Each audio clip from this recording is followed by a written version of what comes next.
Hello, once again, welcome to this Mighty service.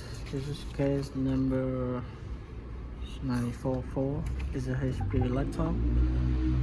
OMEN and the customer sent us the laptop broken on the left side of the hinge, and the laptop was not able to turn on.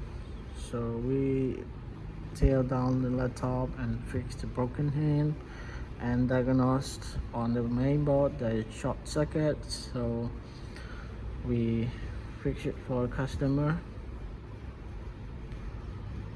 and found that there is the problem on the cable and water damage.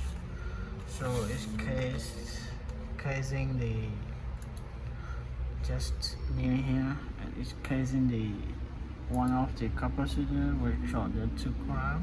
So we managed to replace it on a 3.3 volt rail, power rail, and this is the broken hinge after fixing it. That's right, so the laptop able to use it now, and customer happy. We happy to serve any assistance. If you have the laptop, you got the same problems, feel free to contact us at this Mighty service. And thank you for watching the video, and see you next time. Peace.